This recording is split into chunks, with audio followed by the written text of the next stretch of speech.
بہت آئے نبی دنیا میں لیکن آسمان شاہد، بہت آئے نبی دنیا میں لیکن آسمان شاہد، بہت آئے نبی دنیا میں لیکن آسمان شاہد، نہیں آیا نبی کوئی محمد مصطفیٰ جیسا، زمین نے بھی نہیں دیکھا، فلک نے بھی نہیں دیکھا، زمین نے بھی نہیں دیکھا، فلک نے بھی نہیں دیکھا، کسی نے بھی نہیں دیکھا، ہنسی خیر الورا جیسا، ملا اقسام نبیوں کی امامت کا شرف ان کو، ملا اقسام نبیوں کی امامت کا شرف ان کو۔ محترم حضرات، جیسا کہ آپ کو معلوم ہے کہ جمعیت اہل حدیث کانپور کے دوسرے روز کے اجلاس کا آغاز تلاوت کلام پاک سے ہو چکا ہے، لہذا ہماری تمامی حضرات سے دربندانہ اپیل ہے کہ وہ جلسے گاہ میں تشریف لے آئیں، اس لیے کہ آج بہت ہی قیمتی تقاریر آپ سماعت فرمائیں گے۔ محترم دوستوں اور ساتھیوں، اس ہندوستان کے اندر مغلیہ دور کے بعد قرآن اور سنت کا سب سے پہلا جو گھرانہ جس نے قرآن اور سنت کو عام کرنے کی کوشش کی وہ شاہ ولی اللہ محدث دہلوی رحمۃ اللہ علیہ کا گھرانہ تھا۔ اسی گھرانے میں سید احمد شہید جیسے لوگ جو ہے پیدا ہوئے۔ محترم دوستوں اور ساتھیوں، اس سے پہلے ہندوستان کے اندر فقہی مذاہب کا رواج تھا، فقہی مذاہب اس ہندوستان کے اندر موجود تھے اور کتاب و سنت کی کوئی بات نہیں کرتا تھا، یہاں تک کہ جب اس خانوادے نے پہلا ترجمہ فارسی میں قرآن کا کیا تو بڑا ہندوستان کے اندر ایک بوال مچ گیا۔ محترم دوستوں اور ساتھیوں، پھر اسی خانوادے سے حدیث اور قرآن کا چلن اس ہندوستان کے اندر ہوا اور پھر شاہ اسماعیل سعید اور اس طریقے سے جو ہے ایک بہت بڑی جو ہے اسلاف کی جو ہے تاریخ بھری پڑی ہے کہ جنہوں نے قرآن اور سنت کو اس ہندوستان کے اندر جو ہے چلن میں لایا۔ محترم دوستوں اور ساتھیوں، جمعیت اہل حدیث کوئی فرقہ نہیں ہے، جمعیت اہل حدیث ایک تحریک ہے، ایک تحریک تھی اور تحریک ہے۔ محترم دوستوں اور ساتھیوں، فرقہ اور تحریک میں ایک زمین آسمان کا فرق ہے۔ آپ ایک بنیادی بات سمجھ لیجیے، جتنے بھی فرقے اس امت کے اندر بنے ہیں سارے فرقے کسی نہ کسی امتی کے گرد گھومتے ہیں، لیکن جو یہ تحریک اہل حدیث ہے جو کہ صرف قرآن حدیث کو ماننے کا دعویٰ کرتی ہے، جو کہ صحابہ کرام کا طریقہ رہا ہے، جو کہ منہج سلف رہا ہے، یعنی قرآن اور سنت کے آگے کسی امتی کی نہیں چلے گی۔ آپ دوسرے فرقوں کو دیکھ لیجئے، سارے فرقے کسی نہ کسی امتی کے گرد گھومتے ہیں، لیکن جمعیت اہل حدیث، تحریک اہل حدیث ایسا گروہ ہے جو کہ صرف قرآن و سنت کو ترجیح دیتا ہے اور وہ کہتا ہے کہ دنیا کی کوئی بھی طاقت کتنا ہی بڑی حد کیوں نہ ہو، اگر قرآن حدیث کے الٹ وہ کوئی بات کرتی ہے تو اس کی نہیں مانی جائے گی، چاہے کتنا ہی بڑا امتی نہ ہو، چاہے کتنا بڑا صحابہ کرام میں سے بھی ہو، اگر کسی کی بات قرآن سے ٹکرائے گی، کسی کی بات حدیث سے ٹکرائے گی تو اس کو نہیں مانا جائے گا۔ اسی باتوں کو، انہی باتوں کو تفصیل سے بتانے کے لیے ہمارے پہلے مقرر عالی جناب محترم قاری محمد اقبال صاحب آپ کے روبرو آ رہے ہیں اور اس کاروان صداقت کی، اس تحریک اہل حدیث کی آپ کو تفصیل سے مدلل انداز میں قرآن حدیث کی روشنی میں یہ پوری تاریخ رکھنے کی کوشش کریں گے۔ میں جناب قاری محمد اقبال صاحب سے گزارش کرتا ہوں کہ آئیں اور اپنے موضوع سے متعلق ہمارے قلوب کو منور جل فرمائیں۔ جناب قاری محمد اقبال صاحب۔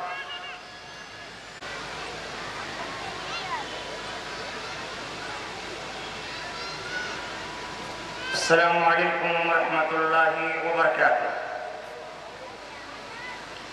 الحمدللہ رب العالمین والصلاة والسلام على سید الانبیاء والمرسلین على نبینا محمد بن عبداللہ صلی اللہ علیہ وسلم وعلى آلہ وصحبہ اجمعین ومن تبعهم بإحسان إلى يوم الدین۔ أعوذ بالله من الشيطان الرجيم ولتكن منكم أمة يدعون إلى الخير ويأمرون بالمعروف وينهون عن المنكر وأولئك هم المفلحون۔ وقال النبي صلى الله عليه وسلم لا تزال طائفة من أمتي ظاهرين على الحق لا يضرهم من خذلهم حتى يأتي أمر اللہ۔ برادران اسلام، دینی اور ملی بھائیوں، دوستوں اور لائق احترام بزرگوں، آج بتاریخ 23 اپریل سن 2017 بروز اتوار کا یہ دینی اور ملی اور اصلاحی اجلاس عام ضلعی جمعیت اہل حدیث کانپور کی طرف سے منعقد کیا گیا ہے۔ میں اللہ کی حمد و ثنا کے بعد جمعیت کے ذمہ داروں اور یہاں پر جتنے حاضرین و سامعین و سامعات موجود ہیں، سب کا میں شکر گزار ہوں اس ناحیت سے کہ مجھ جیسے طالب علم، کم علم رکھنے والے کو یہاں پر جگہ دی گئی اور ایک ایسے موضوع کی وضاحت کرنے کے لیے مجھے حکم ملا ہے جس موضوع کو میں 1 گھنٹے میں اگر بیان کرتا ہوں تو مثال فٹ آئے گی کہ سمندر کو کوزے میں بند کرنا ہوگا۔ مجھے جس موضوع کے تحت بولنے کا حکم ملا ہے وہ ہے تحریک اہل حدیث۔ حضرات، یہ بہت اہم موضوع ہے، بہت حساس موضوع ہے اور نہ سمجھنے نہ جاننے والوں کے لیے بہت خشک موضوع ہے۔ یہ تاریخی حقائق ہے، یہ وہ نصیحتی کلمات ہیں، یہ زہد و تقویٰ کی وہ مثالیں ہیں جن کو ہمارے اسلاف نے اپنے خون جگر سے سینچا ہے۔ آئیے ایک آیت کریمہ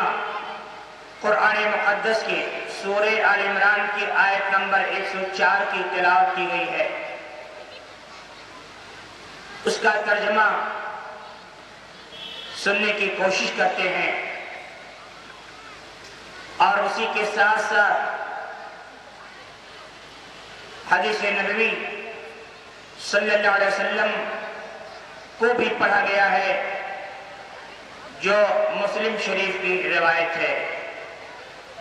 پہلے ترجمہ سن لیں، پھر اپنے مقصد